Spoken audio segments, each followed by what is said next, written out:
centre pour le moment de louange.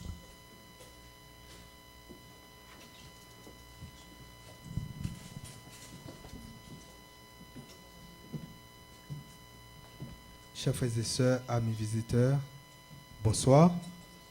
Chers frères et sœurs, amis visiteurs, bonsoir. Alors, ce soir, nous avons le privilège de louer le nom de notre Dieu. Amen. Alors, on aimerait que vous participiez avec nous. Pour commencer le moment de louange, alors, je vous invite à vous mettre debout et nous commençons avec le chant En pile wash pour le rouler. Quand nous avons la foi, quand nous prions le nom du Seigneur, le Jésus, notre Jésus, il fait des miracles. Amen. Alors, on chante debout.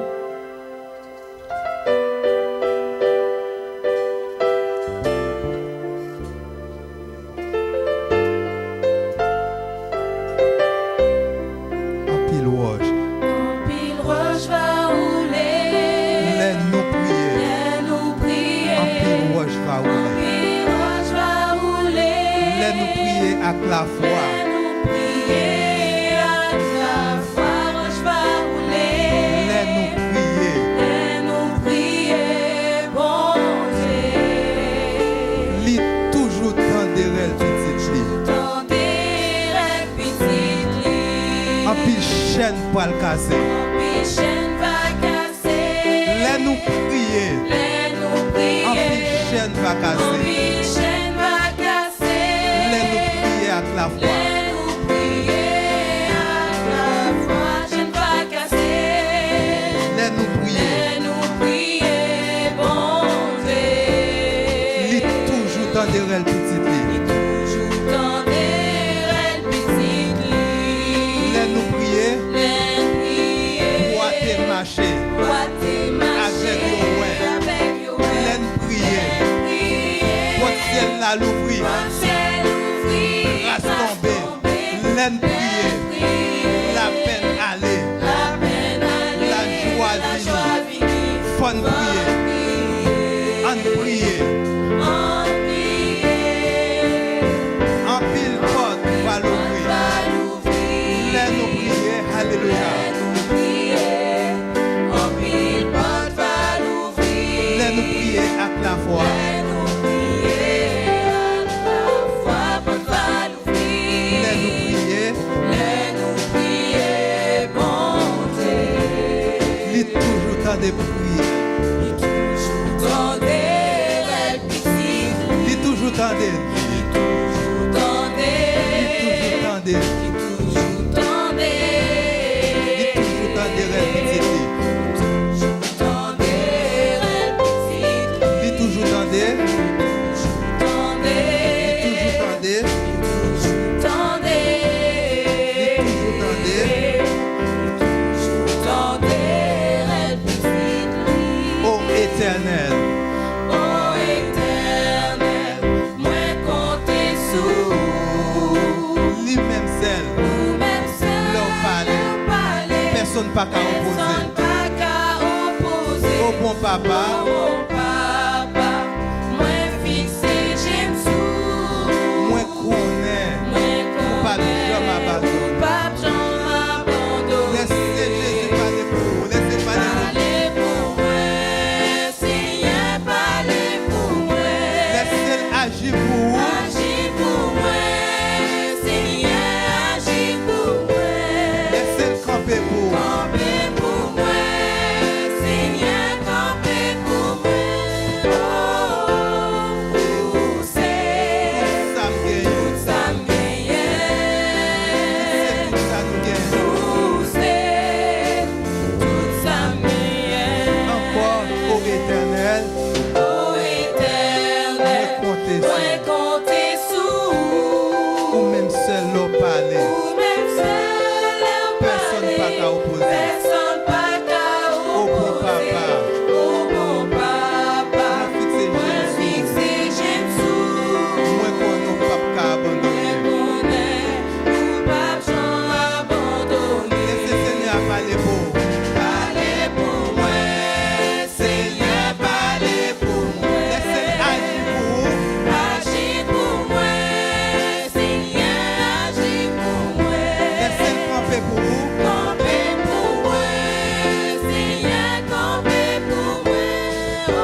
Alléluia. Alléluia.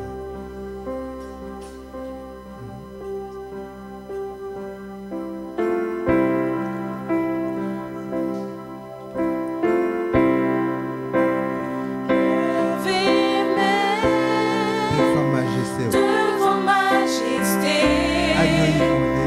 agneau immolé, moi adoré ou mourir en place moi, pour moi gagner la vie. Si c'est pas grâce ou pas taper exister, Devant majesté. devant majesté. Agneau immolé. Agneau immolé, moi adoré ou Mourir en place moi. mourir en place moi, pour moi gagner la vie. C'est pas une place. Si c'est pas grâce ou Pas taper exister. pas taper exister. Oh, oh, oh, oh, Seigneur m'adorer, oh,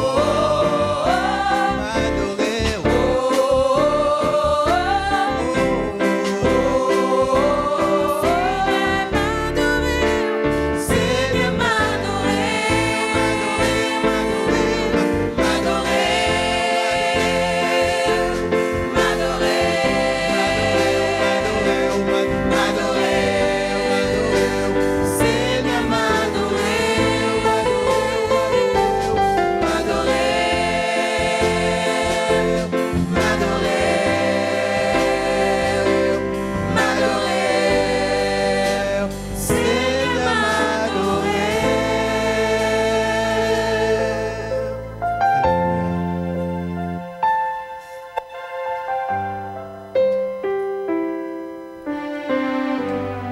Nous venons faire monter vers Dieu nos tribus de louange.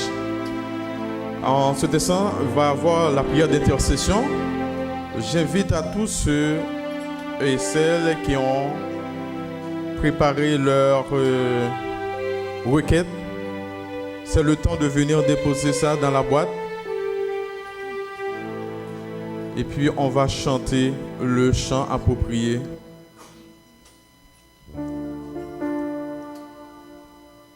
Et puis ensuite, sous la direction de notre frère Anderson, vous allez vous mettre à genoux. Nous allons nous mettre à genoux pour prier. C'est le temps de venir déposer vos requêtes.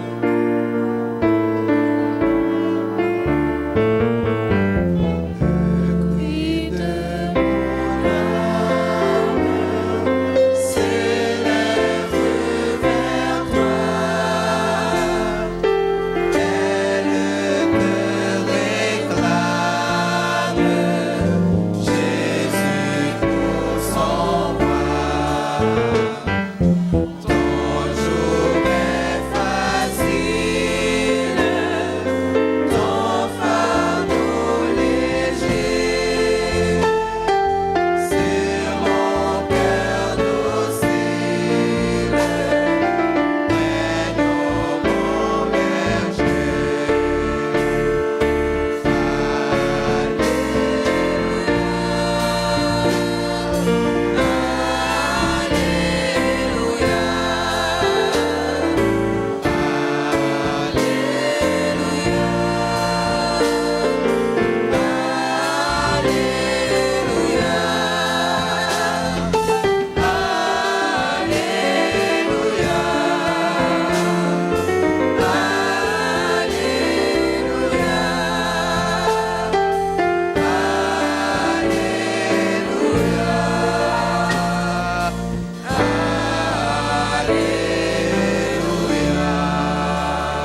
à 3.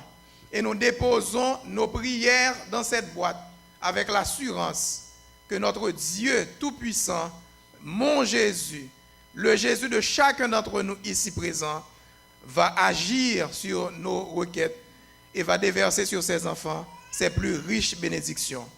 Bénédictions qui se traduiront en témoignages pour attirer les autres à toi. Seigneur, ce soir, il y a dans cette salle des gens qui sont troublés. Il y a dans cette salle des gens qui sont tourmentés. Il y a dans cette salle des gens qui ont besoin de paix.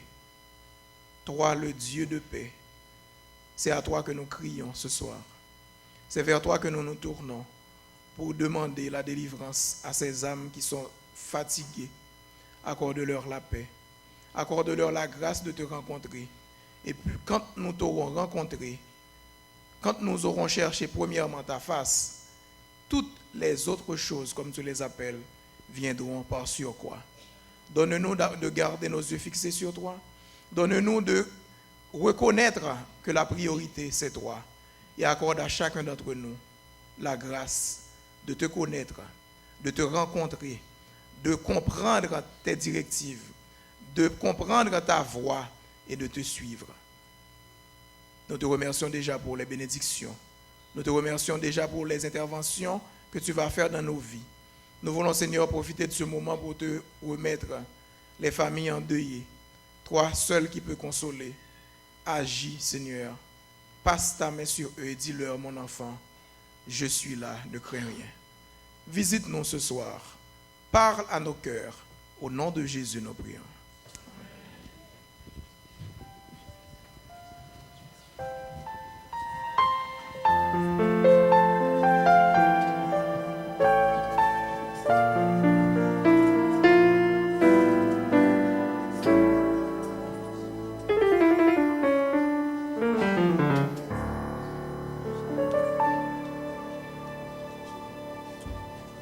Nous allons avoir le chantème et c'est dans cet esprit que je vous invite à vous mettre debout et chanter avec les chanteurs pour le chantème.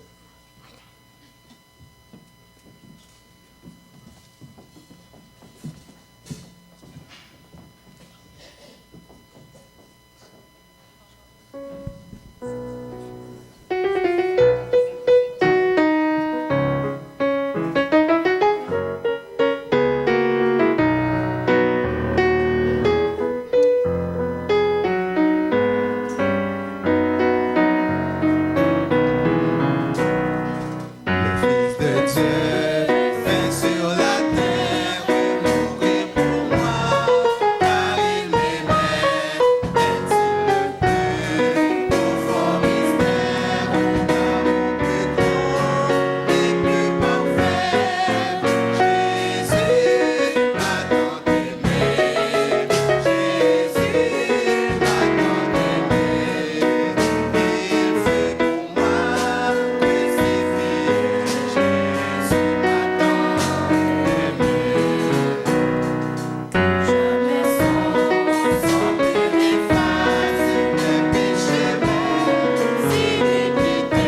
Éternel, notre Père, notre Dieu,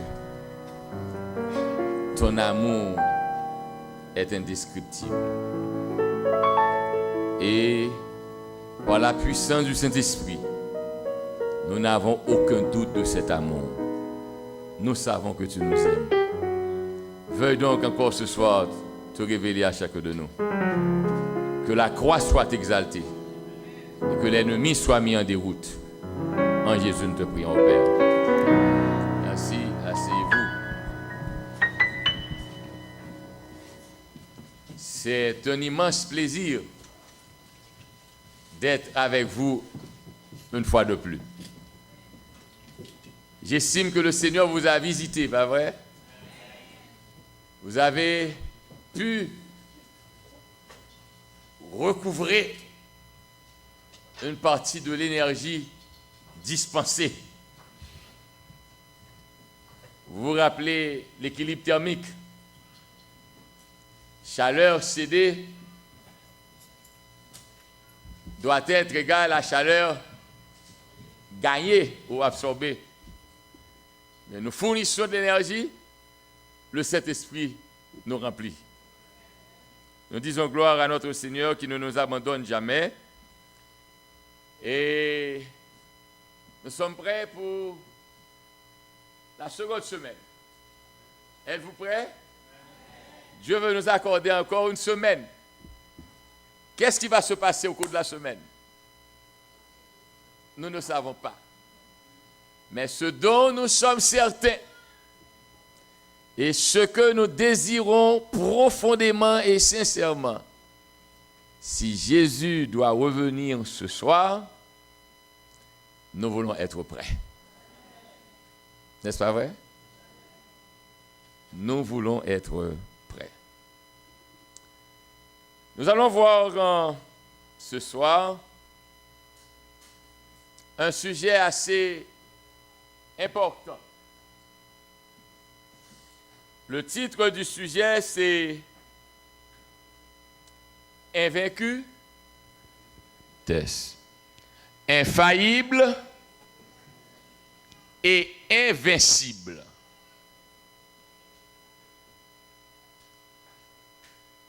Qu'est-ce que cela veut dire? Vous vous rappelez, et j'aime vivre avec certains d'entre vous, plusieurs d'entre vous, le bon vieux temps, pas vrai? Quand Rodrigue s'est présenté à Don Gomas et il lui a dit, ton bras est invaincu, mais non pas invincible. Ce qui revient à dire, en tant que soldat, tu as livré plusieurs guerres, plusieurs batailles, et où tu as été, tu as battu tout le monde. Mais, cela ne veut pas dire qu'il n'y a personne au monde à ne pas pouvoir te vaincre. Ton bras est invaincu, mais non pas invincible. Mais ce soir, je veux vous parler de quelqu'un dont les bras sont invaincus et invincibles, parce que même au moment où l'on a cru remporter la victoire sur lui, c'est lui qui a gagné.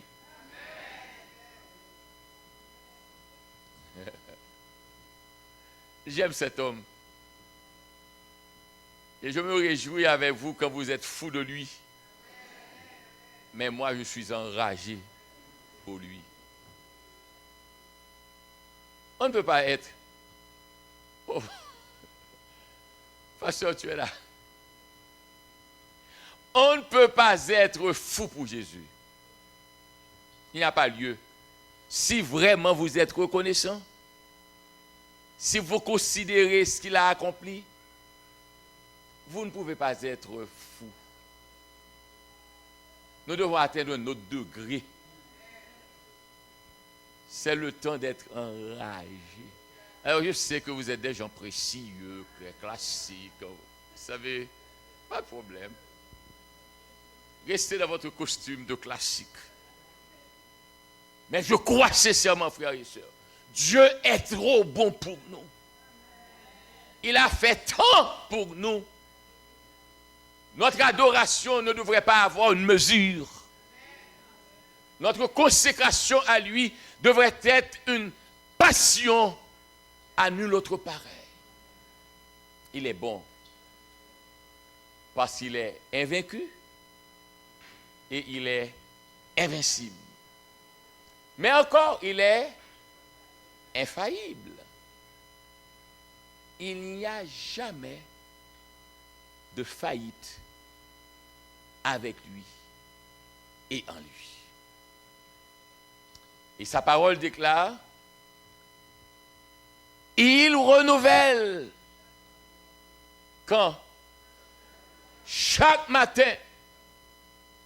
Et savez-vous quelle est ma prière à cet homme? Je n'ai pas besoin de savoir quel mal tu as détruit pour moi. Mais élimine tous les maux. Je n'ai pas besoin d'être conscient. Et je prendrai le temps de bénir ton Saint-Nom. Vous savez combien de cancers Dieu a éliminé pour vous? Et vous admettrez avec moi, il est si bon. Quand vous n'avez pas d'assurance, vous avez une céphalée. Ça peut passer? Une céphalée. Ok. Vous avez des maux de tête. Vous n'avez pas d'assurance. Vous lui dites, Jésus, me voici. Je te remets la douleur. Je ne sais pas si vous l'avez expérimenté, mais moi je l'ai expérimenté. La douleur s'en va. Mais maintenant, il vous donne un travail qui vous donne de l'assurance. Vous lui dites, Jésus, me voici. Il semble ne pas répondre. Parce que maintenant, vous pouvez aller voir le médecin, vous avez de l'assurance. Jésus est toujours avec nous. Donc, ce soir, nous allons voir invaincu, infaillible et invincible. Dans Matthieu chapitre 16, verset 18, vous vous rappelez quand il répondait à Pierre la manière dont il s'est exprimé. Et moi, je te dis que tu es Pierre, Pétros, et que sur cette pierre, Pétra, je bâtirai mon église et que les portes du séjour des morts ne prévaudront point contre elle. Nous avons déjà vu la première partie de cette déclaration que nous avons étudiée, Jésus et son église. Je veux considérer avec vous, c'est une déclaration assez importante et de laquelle on ne peut pas s'en passer. La deuxième partie de cette déclaration est les portes du séjour des morts ne prévaudront point contre elle.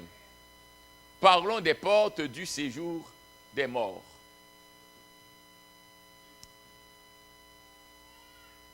Nadine, dans la culture juive,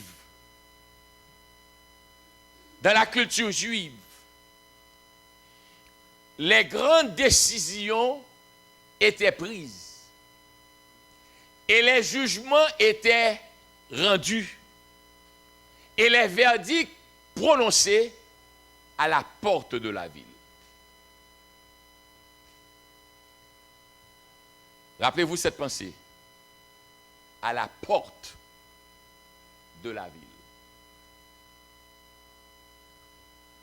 Alors, dans Genèse 19, verset 1er, qu'est-ce que nous lisons? Les deux anges arrivèrent à Sodome sur le soir. Et Lot était assis à la porte de Sodome. Quand Lot les vit, il se leva pour aller au-devant d'eux et se prosterna la face contre terre.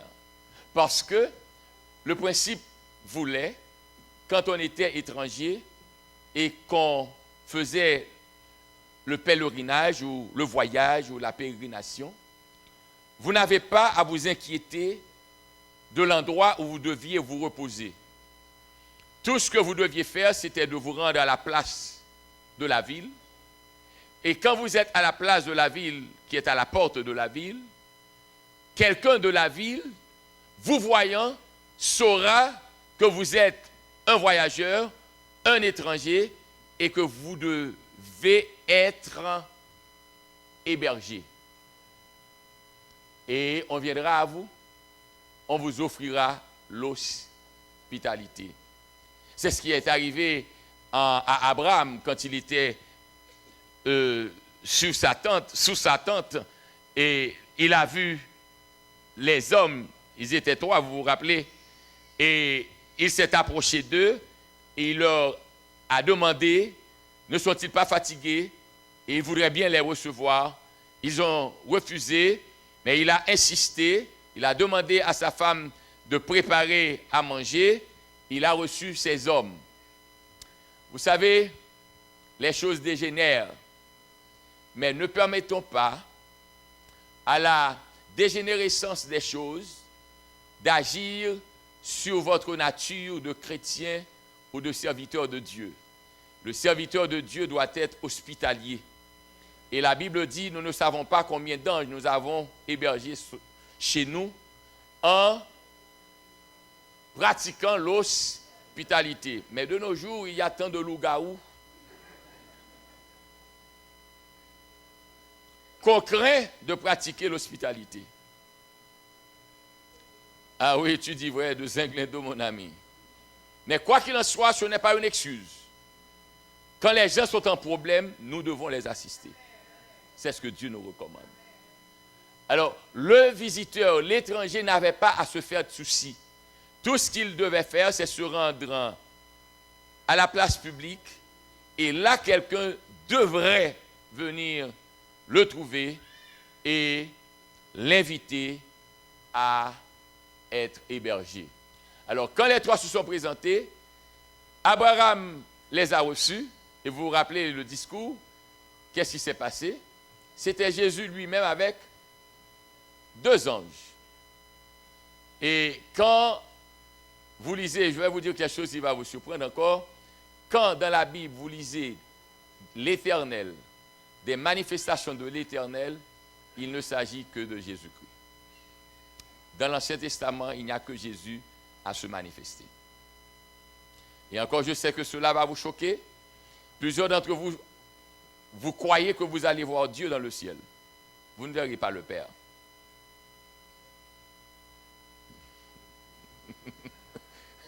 Vous ne verrez que le Fils. Et en voyant le Fils, vous devrez être comblés. Parce que déjà sur terre, il a dit, celui qui m'a vu a vu le Père. Et moi, pour être honnête avec vous,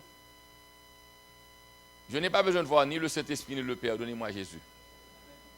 C'est lui qui est mort pour moi. C'est lui qui a répandu son sang. Même s'il était en harmonie avec son Père. Mais je veux voir Jésus. Vous n'auriez pas aimé connaître Jésus? Je n'ai pas besoin de vivre avec un Jésus dans la Bible ou un Jésus à qui je crie, qui me répond, mais je ne connais pas. Je veux le connaître, le voir littéralement. Et savez-vous qu'il vous sera favorable? Savez-vous que vous aurez la joie de voir Jésus face à face? Et savez-vous que plus que voir Jésus, vous serez en mesure de vivre avec lui, pendant l'éternité bienheureuse.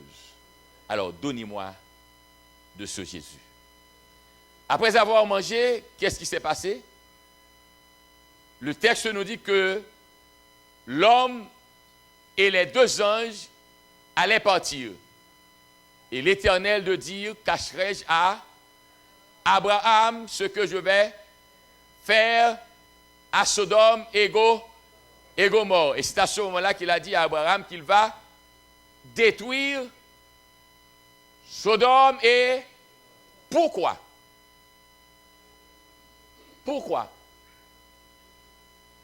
Répondez-moi donc. Pourquoi? À cause du péché. Mais quel péché? Frères et sœurs, de tout temps, le sexe a été le mal le plus contagieux et le plus destructeur. Si Dieu vous donne le pouvoir sur le sexe, bénissez son Saint-Nom. De grands hommes qui devraient briller sont tombés à cause du sexe. Mais ça fait une chose. Mais autre chose, c'est que Dieu a créé un homme et une femme. Et il veut que l'homme et la femme vivent dans une relation régulière. Donc quand un homme et une femme entrent en relation et qu'ils n'ont pas reçu la bénédiction de Dieu, c'est un péché. Parce qu'ils n'ont pas reçu la bénédiction. Mais au moins ils savent qu'un homme doit avoir une femme. Mais quand un homme prend un homme,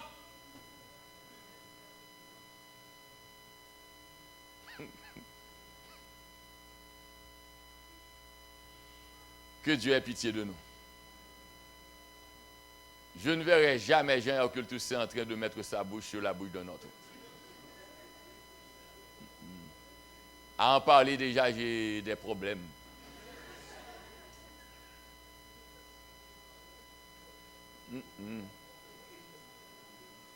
Donc ça, on l'appelle abomination. Et c'était dans cette situation que se trouvait Sodome et Gomorrhe. Dieu n'a pas changé. Et c'est pourquoi je suis convaincu que Jésus va revenir. Parce que quand Sodome et Gomorrhe se sont trouvés dans cette situation-là, Dieu les a détruits. Et que maintenant, il n'y a plus que Sodome et Gomorrhe. Dieu serait injuste envers Sodome et Gomorrhe s'il reste dans le silence. Il doit parler. Et il va parler. Mais assurez-vous que vous et moi, assurons-nous que nous sommes du bon côté. Alors, l'eau se prosterna devant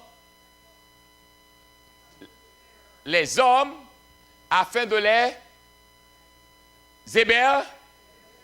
Et quand les hommes sont arrivés chez l'eau, tous les hommes de la ville se sont rendus chez lui pour faire quoi? Pour demander qu'on mette les deux hommes à la porte afin de faire quoi? Afin de les connaître. Mais ça, c'est du français. Afin de faire quoi? C'est ça, garçon. On crie pour coucher avec eux.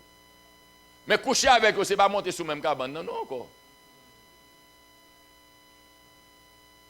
Mais pour gagner une relation sexuelle avec eux.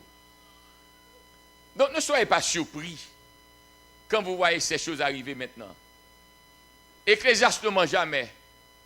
Il n'y a rien de nouveau sous le soleil, frères et sœurs.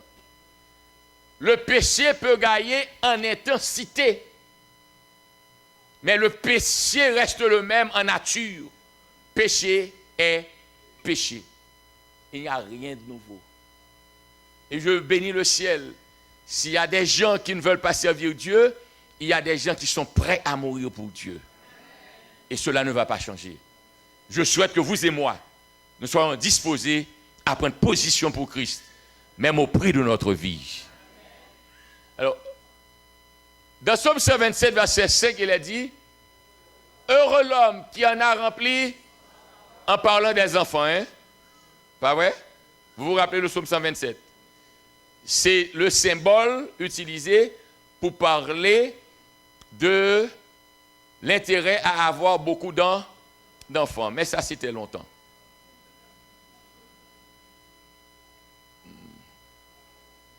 Comment c'était longtemps? Parce que c'était longtemps. La terre est remplie maintenant.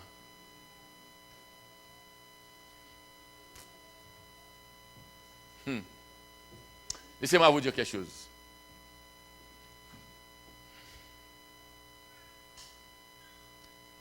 ne mettez pas au monde des enfants que vous ne pouvez pas soigner. Ne mettez pas au monde des enfants sur le compte des autres. Je ferme la parenthèse, c'est pas pour ça que je suis venu. Alors, heureux l'homme qui en a rempli son carquois. Ils ne seront pas confus quand ils parleront avec des ennemis. À quoi? Qu'est-ce que nous sommes en train de voir? Et la porte, ou les portes du séjour des morts ne prévaudront point. Nous sommes en train d'étudier ce que signifie porte. Quel est le sens de porte? Pourquoi Jésus a-t-il utilisé porte?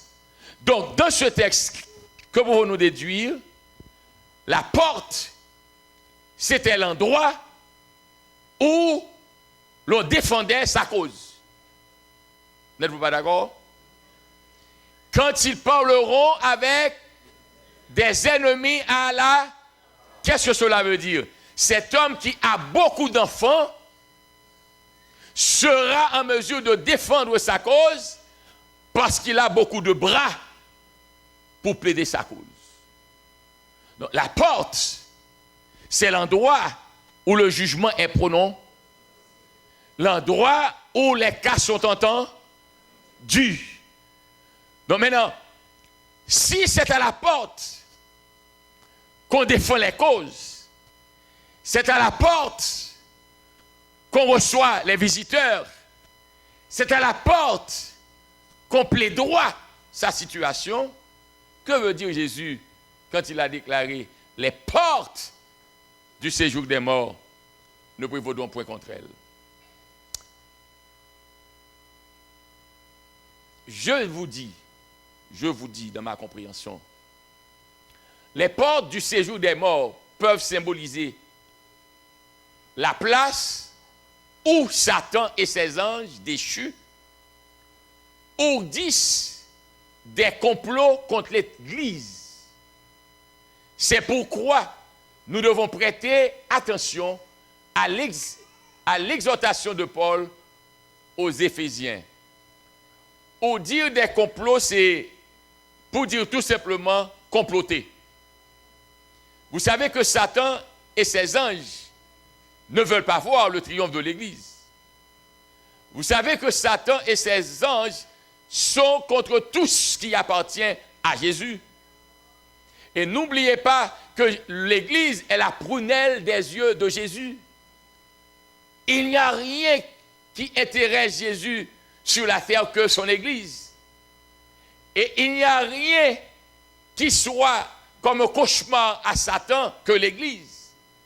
Donc la porte du séjour des morts, selon une première compréhension pour moi, serait là où Satan est en train de discuter avec ses anges pour la destruction de l'Église. Car Paul déclare, au reste, fortifiez-vous dans le Seigneur et par sa force, toute puissance.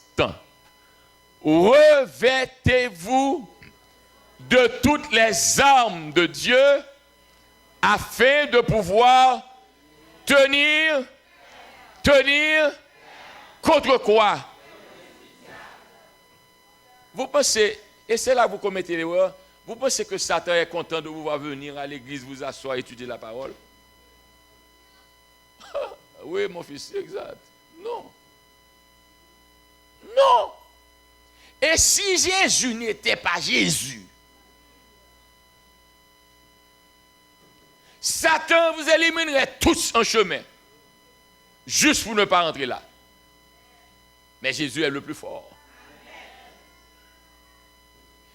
Mais il arrive qu'il permettra à certains d'entre vous d'y pénétrer, de vous asseoir, et il fera tout ce qui est en son pouvoir pour que vous ne compreniez pas ce que je dis. Mais le Saint-Esprit veille. De telle sorte que, quand vous voyez que vous prenez position pour dire que vous voulez de Jésus, c'est le ciel qui s'engage dans un combat.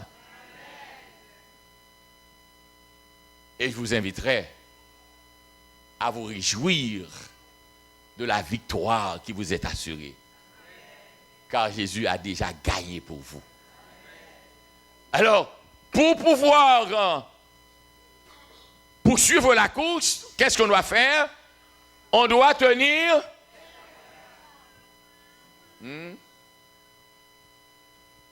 Vous comprenez ce que cela veut dire, tenir ferme? Oui, tu dis bien. Camper jam. C'est pourquoi. Prenez toutes les armes de... Quelle est la première arme que vous avez dans votre vie?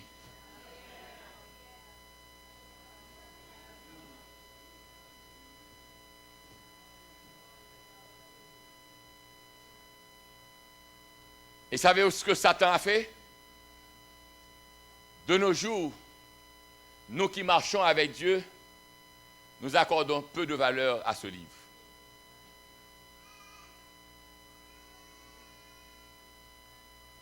Nous passons du temps à regarder Scandale. Je ne sais pas qui ça qui est bon pour nous ici, qui mission nous qui les feux de l'amour. C'est ça, on a les feux de l'amour ici.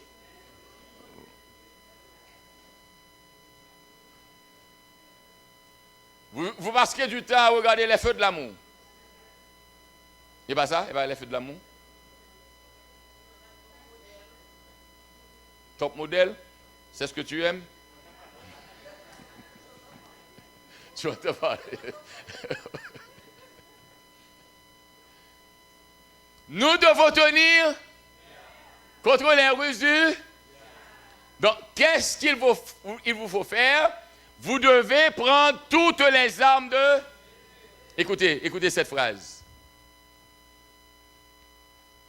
Dieu, écoutez bien la phrase, est disposé à mettre l'armée céleste à la disposition du pécheur, un seul, du pécheur disposé à accomplir la volonté de Dieu. Pour un seul,